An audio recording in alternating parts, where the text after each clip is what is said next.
नमस्कार, मैं हूं मनोज कुमार। डिजायर अचीवर्स में आपका स्वागत है। आज हम 10वीं कक्षा के विद्यार्थियों के लिए एक बहुत इम्पोर्टेंट चैप्टर लेकर आए हैं, त्रिकोणमिति। और ये कम से कम 30 से 35 मार्क्स का पूछता है बिहार बोर्ड के एग्जाम में।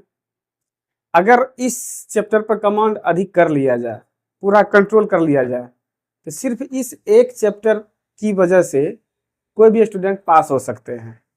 तो आइए हम लोग पढ़ते हैं, और आप लोग भी, मैं गारंटी देता हूं, अगर आप ध्यान से ये पूरा वीडियो देख लिए तो मेन फॉर्मूला समझ जाइएगा, और 30-35 नंबर का जो ये मार्क्स का आता है एग्जाम में, इस पे कमांड हो जाएगा। चलिए देखते हैं। चैप्टर है हमारा त्रिकोणमिति। त्रिकोणमिति में ये शब्द है त्रि, फिर कोण और फिर मिति। त्रिकोणमिति, तीन कोण, मिति मीन्स माप, तो तीन कोणों की माप। तो तीन कोणों की माप क्या, किस आकृति में होता है, ये सोचने वाली बात है ना। तो त्रिभुज में होती है। तो यही वजह है कि इसको अगर हम रीअरेंज करें तो तीन भुजाओं का मापन सेट होगा। इसका मतलब तीन, इसको थोड़ा सा भुजाओं के सेंस में ले लें, क्योंकि कोण बिना भुजा के बनता नहीं है। तो भुजाओं का, और फिर इसके हिसाब से ले लें मापन। तो तीन भुजाओं का मापन, तीन भुजाओं का मापन मतलब त्रिभुज। इसका अर्थ ये हो गया कि ये अल्टीमेटली त्रिभुज की चर्चा करने वाले हम लोग। तो त्रिकोणमिति में खास करके हम किसकी चर्चा करेंगे, त्रिभुज की। अब देखिए, त्रिभुज तो कई प्रकार के होते हैं। तीन प्रकार तो आपके कोण के अकॉर्डिंग हो जाता है, तीन प्रकार आपके भुजा के अकॉर्डिंग हो जाता है, समबाहु, विषमबाहु, समद्विबाहु, समकोण, न्यून कोण, अधिक कोण, ये सब। तो इसमें किसका अध्ययन करेंगे प्रॉपर रूप से, ये जानने वाली बात है। तो भाई आप इसमें त्रिभुज में प्रॉपर रूप से समकोण की चर्चा करेंगे, समकोण त्रिभुज। अब जब समकोण त्रिभुज की बात तो हो ही गई है, तो थोड़ा सा इसके डिफिनेशन की बात कर लें। समकोण त्रिभुज किसे कहते हैं? तो जिस त्रिभुज का एक कोण समकोण हो उसे समकोण त्रिभुज कहते हैं। जिस त्रिभुज का एक कोण समकोण हो उसे समकोण त्रिभुज कहते हैं। अब आपके मन में सवाल ये आ रहा होगा कि समकोण क्या है? तो जिस कोण की माप 90 डिग्री हो उसे समकोण कहते हैं। तो इससे ओवरऑल समझ में आया कि जिस त्रिभुज का एक कोण 90 डिग्री का हो वह समकोण त्रिभुज होता है। तो वही बात है। तो हम समकोण त्रिभुज का एक चित्र बना लेते हैं।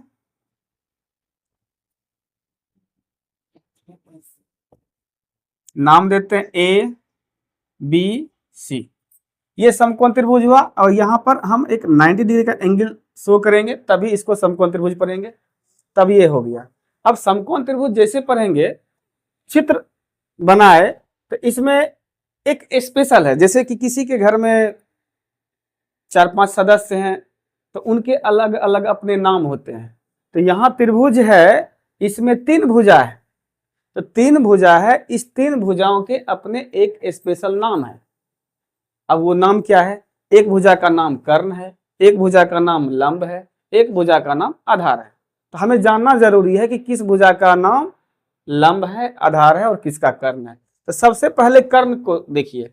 घर में जो बड़े आदमी होते हैं उसी से पहचान होती है परिवार वालों के, अन्य सदस्यों की। तो इस त्रिभुज में सबसे बड़ा भुजा यही है। तो बड़े भुजा ही तो कर्ण होते हैं।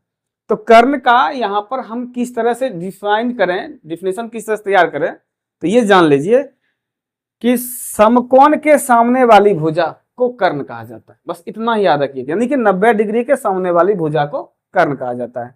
तो ये 90 डिग्री हुआ, यहां बना है, इसके सामने की भुजा ये हो गई, तो इसका नाम हो गया कर्ण। अच्छा, कर्ण है, तो कर्ण को अंग्रेजी में हाइपोटेनियस बोलते हैं। तो हाइपोटेनियस यानी शॉर्टकट में इसको हम एच लिख सकते हैं। अब बात आया लंब और आधार का। तो आम धारणा ये है, ये जो सीधा खड़ा है जो रेखाखंड या जो भुजा, इसको लंब बोलेंगे, इसको आधार। तो ये कंसेप्ट भी कोई गलत बात नहीं है, लेकिन इसमें थोड़ा सा आपको और एहतियात बरतना होगा, एग्जैक्ट पकड़ना होगा कि इसमें से लंब कौन है, आधार कौन है। वो सोच भी ज्यादा गलत नहीं है, कुछ जगह पर सही होगा, कुछ जगह पर गलत होगा। लेकिन बात ऐसा है कि गणित एक ऐसा चीज है कि जिसमें आप गलती की कोई गुंजाइश नहीं रख सकते। जो भी बोलना है एग्जैक्ट बोलना है, क्योंकि 2+3 आप दूसरी कक्षा में पढ़िए, पहली कक्षा में पढ़िए, उसका रिजल्ट हमेशा 5 होता है। अब पीएचडी करने के बाद भी रिजल्ट यही होता है। तो इसका मतलब ये हुआ कि गलती की गुंजाइश नहीं है। तब कभी ये लंब लेंगे और ये आधार लेंगे, कभी सही होगा कभी गलत होगा। तो ये धारणा तो बिल्कुल सटीक नहीं बैठ रही है ना गणित के आधार पर। तो हमें एग्जैक्ट पकड़ना होगा। तो वो एग्जैक्शन क्या है, तो कर्ण के बारे में तो समझ गए। अब बात आता है लंब। तो लंब ऐसे आप नहीं कर सकते। अब इस समकोण त्रिभुज में एक ऐसा कोण, न्यून कोण आपको रेफरेंस के तौर पर लेना होगा, जिसके अकॉर्डिंग बाकी दो भुजाओं के नाम पड़ेंगे। जैसे अब यहां देख लीजिए कि ये आपका एक न्यून कोण सी है। अच्छा, सी न्यून कोण क्यों है कि समकोण त्रिभुज में एक कोण तो 90 हुआ, अब बाकी ये दो कोण बचा, तो ये दोनों कोण न्यून कोण होता है। क्यों होता है? क्योंकि त्रिभुज के तीनों कोणों का योग 180 डिग्री होता है। और 180 डिग्री में से आप बताइए कि ये एक ही एंगल का मान हो गया 90, तो अब बचा कितना? 90। तो इन दोनों का मान, दोनों को जोड़ देंगे तो 90 के बराबर होगा। अब बताइए जब दो एंगल को जोड़ेंगे तब 90 होता है। तो सिंगल सिंगल, एंगल सी चाहे एंगल ए, सिंगल सिंगल तो 90 से छोटा ही होगा ना। हाँ बिल्कुल सही। तो ये 90 से छोटा हुआ और ये भी 90 से छोटा हुआ, तो दोनों ही न्यून कोण होता है। तो हम किसी एक न्यून कोण को रेफरेंस के तौर पे ले लेते हैं। तो चलिए यहाँ पर हमने एक एंगल सी जो रेफरेंस के तौर पर लिया है, ये न्यून कोण, इसका एंगल का मेजरमेंट हम थीटा रखते हैं। अच्छा, थीटा क्या चीज़ है? ज़्यादा कुछ है नहीं, एंगल को डिनोट करने के लिए। थीटा लीजिए, अल्फा लीजिए, बीटा लीजिए, गामा लीजिए, कप्पा लीजिए, डेल्टा लीजिए, साइन लीजिए, फाई लीजिए, कुछ भी लीजिए, सब चलेगा, दौड़ेगा। तो हम फिलहाल थीटा ले लिए। अब बात आता है कर्ण की पहचान कर लिए। अब हमें है बस दो ही चीज की पहचान करना, लंब और आधार। और ये एग्जैक्ट की बात कर रहे हैं, अनुमानित वाली बात नहीं कर रहे हैं। अनुमान के हिसाब से तो सीधा खड़ा है तो लंब हुआ, नीचे पड़ा हुआ है तो आधार हुआ, ये तो था ही। अब बात ऐसा है कि जब न्यून कोण हम फिक्स कर लेते हैं, किस न्यून कोण के आधार पर हमको भुजा देखना है, तब अब यहां से एक बात आती है। गणितज्ञों ने, पुराने हमारे गणितज्ञों ने ये विचार करके ये सिद्धांत दिया है कि जो रेफरेंस के तौर पर जो एंगल लेंगे उसके सामने वाली भुजा हमेशा लंब होगी। जो भी न्यून कोण होगा उसके सामने की भुजा लंब होगी। तो हमने यहाँ पर न्यून कोण लिया है थीटा, तो इसके सामने की भुजा आप देखिए, सामने की भुजा तो यही हुआ, ये ए बी भुजा, तो यही हमारा लंब हो गया, लंब। लंब को परपेंडिकुलर बोलते हैं, तो शॉर्टकट में इसको पी ले लीजिए। चलिए, अब हम पहले ही बता दिए 3 व्यक्तियों के नाम हैं। समकोण त्रिभुज में 3 भुजाओं के नाम हैं, एक का नाम कर्ण है, एक का नाम लंब है, एक का आधार है। आप ही बताओ अब आधार कौन सा भुजा होगा? होगा ना ये, तो ये भुजा अब आपका हो गया आधार। आधार अंग्रेजी में होता है बेस, इसलिए बी लिखते हैं। क्लियर? तो सबसे पहला चीज यह है कि ध्यान में ये रखना है, समकोण के सामने वाला भुजा तो कर्ण, यानी सबसे लंबी भुजा कर्ण। बाकी जो बचा, अब जहां पर 90 डिग्री का कोण बनता है वहीं पर एक भुजा लंब होता है, दूसरी भुजा आधार होती है। जहां 90 डिग्री का कोण बनेगा वहां पर एक भुजा लंब, एक भुजा आधार, बस उसी को देखना है। अब इसको हम थोड़ा सा चेंज करते हैं। चेंज क्या करते हैं कि अब हम त्रिभुज लेते हैं, एक नया नाम यही रखते हैं, ए बी सी, और ये समकोण। इस बार हम क्या करते हैं, रेफरेंस के तौर पर जो न्यून कोण पिछली बार हम सी लिए थे, अब की बार वो नहीं ले रहे हैं, अब की बार हम ये ले रहे हैं, यहां ले रहे हैं थीटा। तो अब आप बताइए कर्ण कौन सा होगा? 90 के सामने वाला कर्ण, बहुत अच्छा, यही होगा कर्ण। और अब दूसरा हमको देखना है उसके जस्ट सामने, थीटा के सामने वाला, थीटा के सामने वाला ये हुआ, तो ये हो गया लंब, ये हो गया लंब, और ये क्या हो गया आधार। तो इस बार जो हम लोग पढ़े तो ये सही से क्लियर हुआ कि आप लंब कौन है आधार कौन है एग्जैक्ट हम पकड़ लिए। अब आप देखिए अगर इसको न्यून कोण बनाए तो ये लंब हुआ, ये आधार हुआ, ये कर्ण हुआ। अगर इसी त्रिभुज में अगर ए बनाते हैं तो ये लंब हो जाएगा, ये आधार हो जाएगा, फिर ये कर्ण रहेगा। तो उसमें क्या देखिए उसी त्रिभुज को उठा के यहाँ हम लिखे हैं, बस चेंज कर दिए हैं। आप क्या देख सकते हैं यहाँ पर जो भुजा ए बी था इसका नाम लंब हो गया, लेकिन यहाँ जो भुजा ए बी था इसका नाम आधार हो गया। तो इसका मतलब ये बदल गया, बदल गया, लंब आधार बन गया। अब इसमें देखिए जो आधार था पिछली बार बीसी भुजा आधार था, इस बार बीसी भुजा लंब है, तो ये बदलने वाला। कर्ण देखिए अपने जगह पर ही है, तो कर्ण नहीं बदलता है, लंब और आधार बदल जाता लेकिन कर्ण नहीं बदलता। अगर ये बढ़िया से पकड़ में आ गया तब आप गलती नहीं करेंगे, और जो आपकी थोड़ी बहुत भी गलतियां होंगी तो इसी के आधार पर कुछ आपके अंदर एरर आता होगा। अब हम आगे बढ़ें। जब ये समकोण त्रिभुज पढ़ते हैं तो इस पर एक गणितज्ञ हुआ करते थे पाइथागोरस साहब। तो पाइथागोरस साहब ने एक प्रमेय दिया था, और वो प्रमेय ये है कि किसी समकोण त्रिभुज में कर्ण का वर्ग शेष दो भुजाओं के वर्गों के योग के बराबर होता है। मतलब ये हुआ कि सबसे बड़ी भुजा का वर्ग, सबसे बड़ी भुजा क्या हुआ कर्ण, तो कर्ण का वर्ग अर्थात कर्ण स्क्वायर, शेष दो भुजा के वर्गों के योग। तो शेष दो भुजा तो एक लंब होता है एक आधार होता है, अर्थात लंब स्क्वायर प्लस आधार स्क्वायर। ओवरऑल क्या हो गया कर्ण स्क्वायर बराबर लंब स्क्वायर प्लस आधार स्क्वायर। यही आपका पाइथागोरस प्रमेय है। तो इसको थोड़ा हम संकेत में लेते हैं, यानी कि ये देख लीजिए कर्ण स्क्वायर बराबर क्या बन जाता है, कर्ण स्क्वायर बराबर लंब स्क्वायर प्लस आधार स्क्वायर, ये हुआ। अब हम संकेत की बात करते हैं। तो कर्ण को हम h लिखें तो h स्क्वायर बराबर लंब को p लिखे p स्क्वायर प्लस आधार को लिखे b तो b स्क्वायर। ये आपका मेन पाइथागोरस थ्योरम हो गया, और आपको अगर इसी रूप में याद करें तो ज़्यादा बेहतर होगा।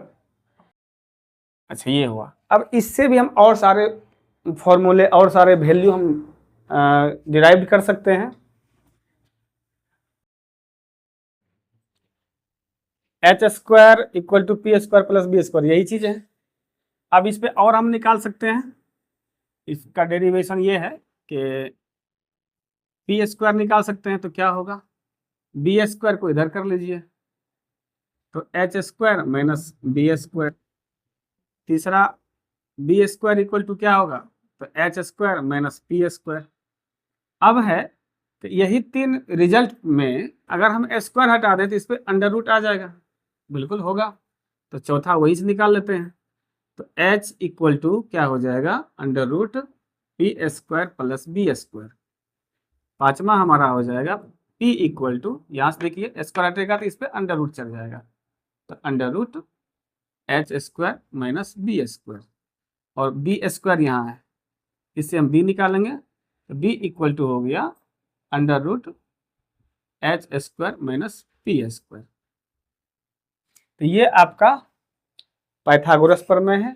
ये फॉर्मूला याद रखना जरूरी है, इसलिए जरूरी है कि इसमें देखिए तीन क्वांटिटी आया हुआ, तीन अलग अलग राशि है। तो जब तीन अलग अलग राशि से बना हुआ कोई सूत्र होता है तो कोई कि दो भुजा का मान दिया हुआ रहेगा तो तीसरा निकालना है। तो जब दो भुजा का मान दिया हुआ रहेगा तीसरा निकालना है तो पाइथागोरस प्रमेय का इस्तेमाल करते हैं हम लोग। तो ये याद रखना है।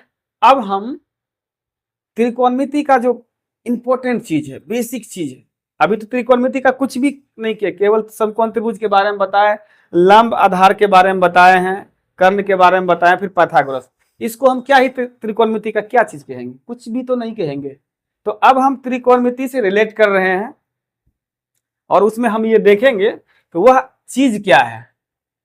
अभी तो सिर्फ समकोण त्रिभुज के बारे में रह गया है बात, अब हम पढ़ेंगे समकोण त्रिभुज के इंपॉर्टेंट चीज के बारे में। हम समकोण त्रिभुज में तीन भुजाएं जो है उनके अनुपात के बारे में सोचते हैं कि क्या होता है।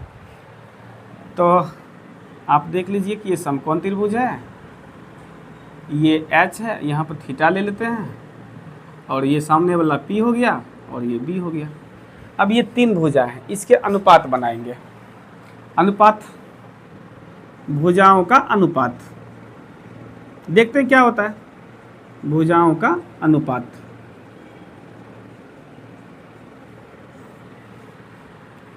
अब ये जो H है इससे अनुपात लगाते हैं। किसी दो भुजा, एक भुजा में दूसरी भुजा से भाग लगा देंगे, यही अनुपात होगा।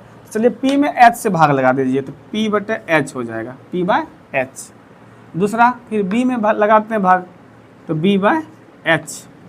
अब हम क्या करें कि P बाय B कर लेते हैं, P में B से भाग लगाते हैं, P बाय B।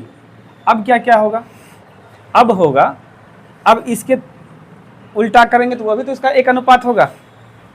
तो क्या H बाय P, फिर इसका उल्टा कर दें H बाय B, और ये B बाय P। अब आप ही बताइए, कुछ भी अनुपात करेंगे तो इन्हीं 6 कंडीशंस में आएंगे, इन्हीं रूप में आएंगे, इससे अलग होगा क्या? तीन ही भुजाएं हैं, उसकी जब अनुपात बनाएंगे तो 6 ही अनुपात बनेंगे। तो ये 6 अनुपात है ना, तो 6 ही अनुपात रहने वाले हैं। इसी 6 अनुपात से हमारे त्रिकोणमिति में एक चीज़ का जन्म हुआ, निष्पत्ति का और नामकरण का। और वो क्या हुआ कि किसी समकोण त्रिभुज में P और H अर्थात लंब और कर्ण के अनुपात को एक नाम दिया गया, जिसका नाम रखा गया साइन थीटा। ठीक है, अब त्रिकोणमिति की बात आ रही है। दूसरा हमारा B बाय H है, तो इसका नाम रखा गया कोस थीटा, और इसका नाम रखा गया टेन थीटा, फिर इसका नाम रखा गया कोसेक थीटा। पहले तो ये नाम रख दिया गया ना इसका, और इसका रखा गया सेक थीटा, और इसका नाम रखा गया कॉट थीटा। आप देख सकते हैं तीन चीज जो है, तीन उसके जस्ट रेसिप्रोकल हैं, जो है उसी का रेसिप्रोकल है, व्युत्क्रम है, उल्टा है जिसको बोलते हैं। इसको उल्टा दीजिए तो ये आ जाता है, इसको उलट दीजिए तो ये आ जाएगा, इसको उलट दीजिए तो ये आ जाएगा। यही वजह है कि साइन थीटा का व्युत्क्रम क्या होगा, ये यानी कोसेक थीटा। तो चलिए, अब हो गया कि ये 6 निष्पत्ति यहाँ हैं, तो त्रिकोणमिति में तो यही 6 निष्पत्ति होते हैं, 6 निष्पत्ति। तो अब जो ये हमारा पहला ऐसा सूत्र हुआ त्रिकोणमिति का, जो मूल रूप से इसका सूत्र कह सकते हैं फंडामेंटल आइडेंटिटी, आधारभूत सूत्र, शुरुआती सूत्र है ये। तो इसलिए हमारे फंडामेंटल आइडेंटिटी के रूप में इसको हम पहचाने, फंडामेंटल आइडेंटिटी, ये हमारा फंडामेंटल आइडेंटिटी। क्या निकल के आ गया कि भाई साइन थीटा किसके बराबर हो जाएगा, P बाय H के बराबर होगा, P by H। Cos theta किसके बराबर, B बाय H। और तीसरा हमारा हो जाएगा tan theta P by B। दूसरा, तीसरा, अब सामने में चौथा ले लेते हैं, पांचवा और छठा। तो साइन थीटा का हम रेसिप्रोकल ही लेते हैं सामने में। इसका रेसिप्रोकल क्या है, कोसेक थीटा, कोसेक थीटा। ये हो गया H बाय P। फिर हमारा इसका कोस थीटा का रेसिप्रोकल सेक थीटा है, ये B बाय H है, तो ये हो जाएगा H बाय B। और कॉट थीटा इसका रेसिप्रोकल है, उलट के लिख लीजिए B बाय P। तो ये 6 फंडामेंटल आइडेंटिटी हैं। और एक चीज़ की और चर्चा कर लें हम, ये तो शुरुआती सूत्र हुआ। तो अब आपको त्रिकोणमिति के आधार पर पहला सूत्र आपको मिल गया फंडामेंटल आइडेंटिटी, जिसमें से 6 सूत्र हैं। इसको जानना जरूरी है, इसे याद कर ही लीजिए। अब इसे याद करने के लिए एक ट्रिक यदि हम सोचें देखिए ट्रिक में कोई रूल नियम के आधार पर तो नहीं होता, कुछ समझने के आधार पर जल्दी से याद हो जाए। बहुत पुराना है तरीका ये, हम लोग आज तक उसी पर चल रहे हैं, तो थोड़ा यूनिक ढंग से सोचा। और ये हम दे रहे हैं साइन कॉस 10 के लिए, साइन कॉस 10 के लिए ये ट्रिक है। पाकिस्तान भूखा प्यासा बट हिंदुस्तान हरा भरा, ये आपका ट्रिक क्या हो गया। साइन कॉस 10 के लिए तो इसलिए ये दे दिए, पाकिस्तान भूखा प्यासा हिंदुस्तान हरा भरा। तो साइन थीटा के बारे में सोचिए P/H, कॉस थीटा के बारे में सोचिए तो B/H, टेन थीटा के बारे में सोचिए P/B, हो गया। और अगर इससे अगर आपका दिमाग कनेक्ट नहीं कर सके तो और भी है,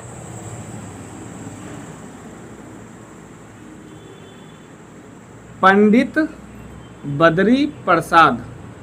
क्या हुआ भाई, पंडित बद्री प्रसाद हरी हरी बोल, पंडित बद्री प्रसाद हरी हरी बोल, सोना चांदी तोल, सोना S, चांदी C, तोल T। तो sine theta cos theta tan theta, बस अंतर यहाँ के हम ऊपर में लिख लिए थे। तो आपको इनमें से जो याद रहे, 3 याद रखिए, 3 रिवर्स कर लीजिए, रेसिप्रोकल कर लीजिए। और जब आप याद कीजिएगा तो मेरी माने तो आप इसी क्रम में याद कीजिए, साइन कॉस 10, और फिर उसके सामने इस क्रम में। तो इससे क्या होगा कि सबका जो रेसिप्रोकल है वो आपके ध्यान में आ जाएगा, और 3 याद करने के बाद ही ये 3 अपने आप ही याद हो जाएंगे उसके रेसिप्रोकल के हिसाब से। और अपने दिमाग में ये रख लीजिए कि साइन थीटा का रेसिप्रोकल कोसेक थीटा होता है, कॉस थीटा का रेसिप्रोकल सेक थीटा होता है, और टेन थीटा का रेसिप्रोकल कॉट थीटा होता है। तो इस वीडियो में इतना ही, अब हम नेक्स्ट वीडियो में मिलेंगे। अगर अच्छा लगेगा तो निश्चित सब्सक्राइब कीजिएगा।